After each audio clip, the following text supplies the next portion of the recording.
guys, so another week, another video. This video is actually starting with me going out to eat. Of course, we're being safe and all. I was with my friend, but I do really hate when YouTubers are like, oh, what I eat in a week, and then they go out to eat like several times in the week. So I'm doing that exact same thing. Sorry about it. Moving on to the next meal that I had the next day. This was something that I was trying to it's a new recipe for me. It's by Mommy Tang, and basically you make your soup stock and then on the side you make your noodles. The soup stock I was doing it, and she also did it with kelp. And then as far as the noodles, you can see they're buckwheat noodles. After this kelp is boiling and the water starts to turn yellow, you take out the kelp and you flavor the broth. This right here is like a vegetable flavoring broth thing that I bought from Korean market. And then I just added some salt, garlic salt. And then I started adding a bunch of different vegetables like carrots, kale, and I think probably zucchini. And then I did actually top it off towards the end with like different cabbage, the green cabbage and then the red cabbage. As far as the noodles though, this one was, it's so funny because in the video she's like, you have to watch these, you have to keep mixing them because they don't cook as long as regular pasta does. So it doesn't take like 5 hours or so. Also, I'm using a knife. I try to avoid washing as many dishes since I always make my food at home. But I realize that doesn't look as nice. Anyway, so yeah, mixing around the noodles because we definitely don't want it to get clumpy at all. And it's ready within like 5 minutes. And of course you drain it out. And then from the pot, I put it into a different container just because you don't want it to sit in the hot water anymore because then that means it'll keep cooking. In addition, with this soup, something else that she added was tofu. So she called this yubu, at least that's how it's pronounced in Korea, yubu. It's so good, like I literally eat it on its own. And you cut it with your scissors, or at least that's how she did it, and I had some, so of course I did it as well. You added it in there, and honestly, this soup was so good. I freeze my green onion like Mommy Tang does, and then it just preserves a life, and you can use it on so many other dishes. Personally, I did want to create like different flavors to the soup. I was adding like cilantro on the top. If you like that, I suggest that you try that. Maybe even add some lime to it too. Just because it creates like a different flavors to this soup rather than having a consistent flavor, if that makes any sense. But overall, that's actually how it came out. It's so cute. I did add some sesames on the top. There is all of the vegetables. I'm really trying to be healthy if you couldn't already tell. So yeah, this was like a vegetable soup. Anyway, moving on to the next day, I'm pretty sure this was the next day. By the way, everything's kind of out of order. This right here is yogurt that I think it's cashew based. This is like the yogurt, because I'm adding my own sugar, like I don't see why I have to get like the super sweet yogurts that have so much additives in them. This one's like the one with the least amount of sugar, and then on the side I have my peach syrup. A lot of the times when you're making peach syrup, by the way, you can take out all of this pulp, but I prefer it on there. And then I topped it off with chia seeds, agave, and walnuts. And then I went ahead and made some more peach syrup because I ended up finishing all of the other syrup. So this is sort of how you make syrup, in case you didn't know. I called it peach aid before because I wasn't sure what to call it. But basically it's the fruit, sugar, and then you let it kind of sit overnight. And you do want to submerge it in sugar, by the way. So, the agave.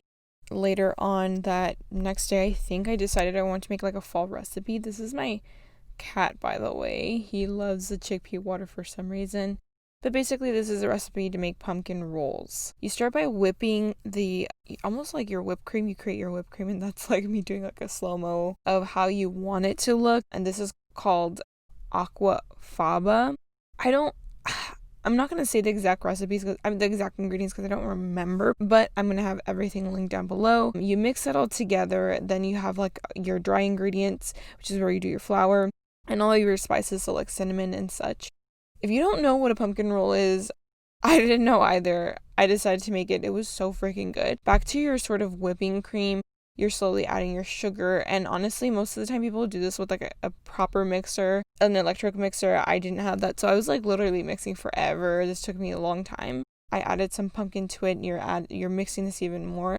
This right here by itself tastes like marshmallows. It's so freaking good. I was really like on the look for a good recipe for this pumpkin roll because this looks so good to me. You're adding the dry ingredients to the wet ingredients, and then you're gonna keep mixing. Actually, here when you're mixing, I mean, do you guys bake? I don't know, because for the longest time I used to be so bad at baking, but you're keeping the air in here, so you have to be gentle when you're mixing. Like, what?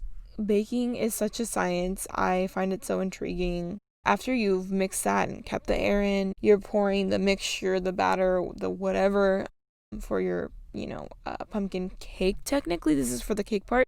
You're pouring that as close as you can to the pan, to the cooking sheet. This is not a cooking sheet. This is more of like a brownie tray kind of.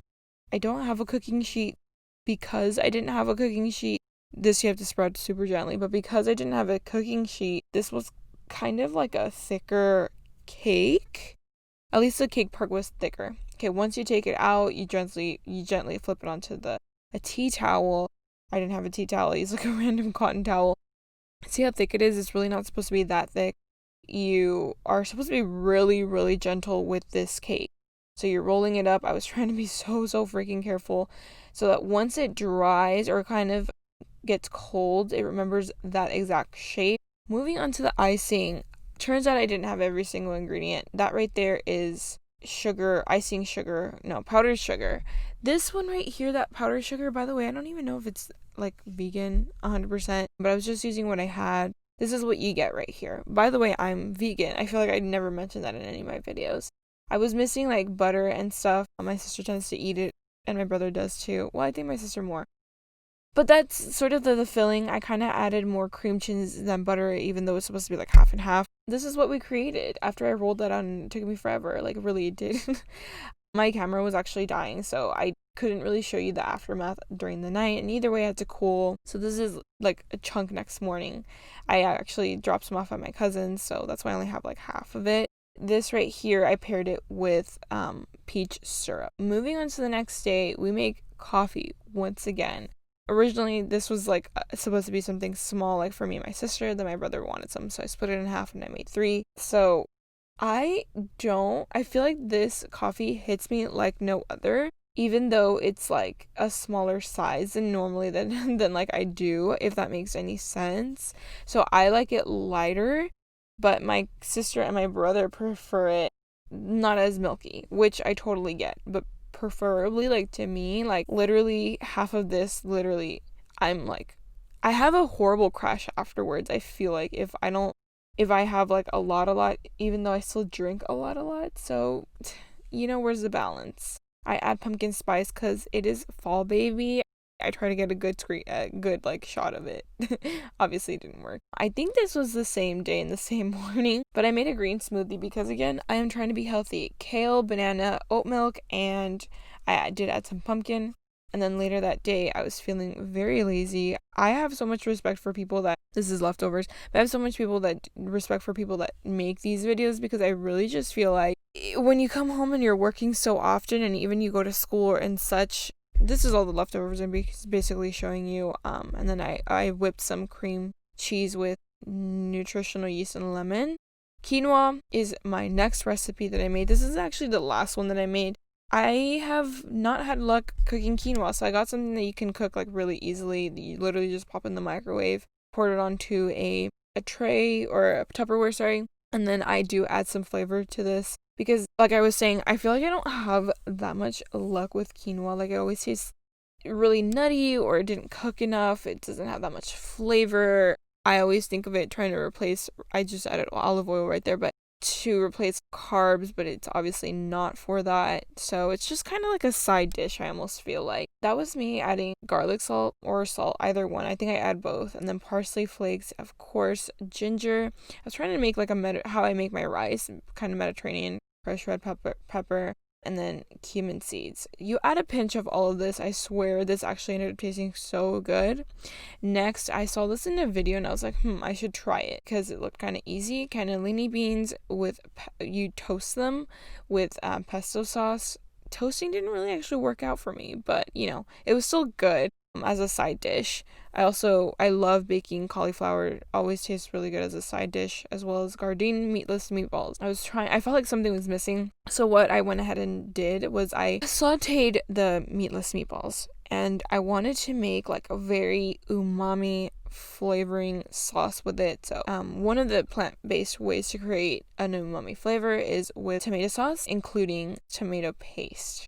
So you let that cook. It kind of reduces a lot in water. Like the water ends up reducing when you kind of cook it at a lower heat. And then I added my spices in here. I went ahead and added extra tomatoes just because they're in season. I had extra and they taste so good. I love yellow tomatoes, are super sweet. Also, I heard in this video, I don't know how true this is, but if you cook your parsley, it activates with the heat. And then I just started adding a bunch of like leftovers, which is like classic style of mine. So my garbanzo beans, I think this is either salt and pepper, and then I do add some sugar to cut the acid from the tomatoes. You just like add like a pinch or so, and then I added some kale because I really needed some greens. I am trying to have like greens almost every day. I'm really trying to change up my lifestyle by running and exercising pretty often. This is what we ended up getting, you guys. What do you think? It's kind of cute. It's kind of wholesome. A wholesome meal. Honestly, it was just like comforting, if anything, really. Something that I thought was just like pretty good. Moving on, I went ahead and made some peach tea like I'd made before. That right there is sort of me steeping the peach tea. You can use 2 bags. It tastes really good with 2 bags. Steeping the tea in water, pour your milk, and instead of making it frothy this time, I just added it like that.